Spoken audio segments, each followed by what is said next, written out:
नमस्कार दोस्तों। लोकसभा का मानसून सत्र की कार्यवाही शुरू होने से पहले लोकसभा अध्यक्ष ओम बिरला ने सदन के पूर्व 8 सदस्यों के निधन के बारे में सदन को सूचित किया।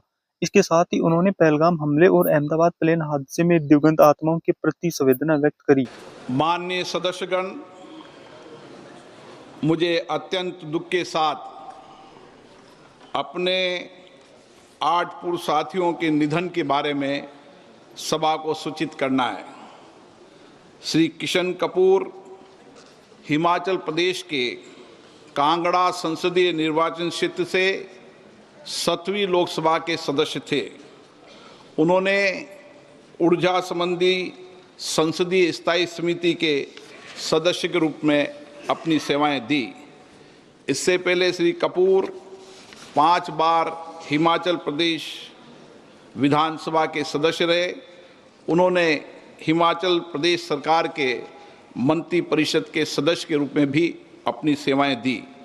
श्री किशन कपूर का निधन 1 फरवरी 2025 को 73 वर्ष की आयु में चंडीगढ़ में हुआ। श्री भगत राम पंजाब के फिलौर संसदीय निर्वाचन क्षेत्र से 6ठी लोकसभा के सदस्य थे। श्री भगत राम का निधन 30 मार्च 2025 को 82 वर्ष की आयु में कनाडा में हुआ। श्री कुमारी अनंतन तमिलनाडु के नागरकोल संसदीय निर्वाचन क्षेत्र से 6ठी लोकसभा के सदस्य थे।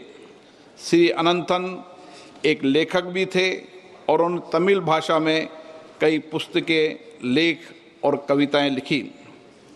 श्री कुमारी अनंतन का निधन 9 अप्रैल 2025 को 92 वर्ष की आयु में चेन्नई, तमिलनाडु में हुआ।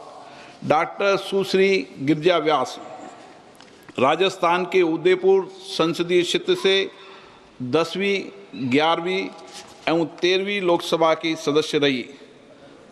वह राजस्थान के चित्तौड़ संसदीय क्षेत्र से 15वीं लोकसभा की सदस्य भी थी।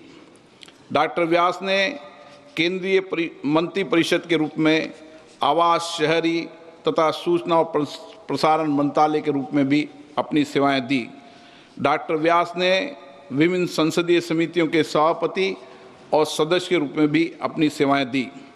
डॉक्टर व्यास ने राष्ट्रीय महिला आयोग की अध्यक्ष और 15वीं लोकसभा के दौरान लोकसभा में सभापति तालिका के सदस्य के रूप में अपनी सेवाएं दी। इससे पूर्व वे राजस्थान विधानसभा की सदस्य रही। उन्होंने राजस्थान सरकार के मंत्री परिषद के रूप में भी कई मंत्रालयों में अपनी सेवाएं दी। डॉक्टर गिरिजा व्यास का निधन 1 मई 2025 को 78 वर्ष की आयु में अहमदाबाद, गुजरात में हुआ। श्रीमती मीनाती सेन पश्चिम बंगाल के जलपाईगुड़ी संसदीय निर्वाचन क्षेत्र से 12वीं, 13वीं और 14वीं लोकसभा की सदस्य थी। श्रीमती सेन विभिन्न संसदीय समितियों की सदस्य रही।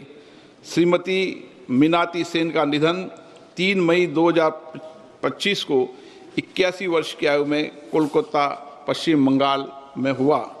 श्री सुखदेव सिंह ढींढसा पंजाब के संगरूर संसदीय निर्वाचन क्षेत्र से 14वीं लोकसभा के सदस्य थे। वे राज्यसभा के सदस्य भी रहे। श्री ढींढसा ने केंद्र सरकार के मंत्री परिषद के रूप में कई मंत्रालयों में अपनी सेवाएं दी और वे कई संसदीय समितियों के सदस्य भी रहे। इससे पहले वे 4 कार्यकाल के लिए पंजाब विधानसभा के सदस्य रहे। वे पंजाब सरकार में राज्य मंत्री के रूप में भी रहे।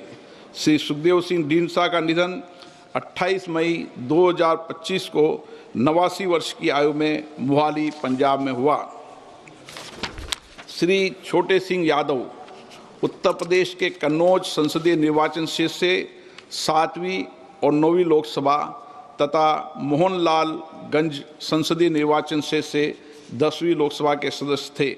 श्री यादव विभिन्न संसदीय समिति के सदस्य भी रहे। श्री छोटे सिंह यादव का निधन 13 जून 2025 को 83 वर्ष की आयु में लखनऊ, उत्तर प्रदेश में हुआ। श्री आनंद सिंह उत्तर प्रदेश के गोंडा संसदीय निर्वाचन क्षेत्र से 5वीं, 7वीं, 8वीं और 9वीं लोकसभा के सदस्य थे। उन्होंने कई संसदीय समितियों के सदस्य के रूप में काम किया। सिंह ने उत्तर प्रदेश सरकार में मंत्री के रूप में भी अपनी सेवाएं दी। श्री आनंद सिंह का निधन 6 जुलाई 2025 को 86 वर्ष की आयु में लखनऊ में हुआ। हम अपने पूर्व साथियों के निधन पर गहरा शोक व्यक्त करते हैं। ये सभा शोक संतप्त परिवारों के प्रति अपनी संवेदना व्यक्त करती है। माननीय सदस्यगण, दिनांक 22 अप्रैल 2025 को जम्मू कश्मीर के पहलगाम में हुए आतंकवादी हमले में 26 निर्दोष व्यक्तियों की नृशंस हत्या कर दी गई। आतंकवाद की इस घटना ने पूरे देश ही नहीं बल्कि संपूर्ण विश्व की चेतना को आघात पहुंचाया है।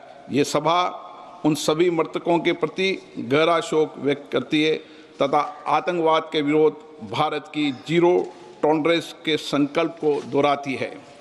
माननीय सदस्यगण, 12 जून 2025 को अहमदाबाद से लंदन जा रहे एयर इंडिया विमान अहमदाबाद हवाई अड्डा से उड़ान भरने के तुरंत बाद दुर्घटनाग्रस्त हो गया।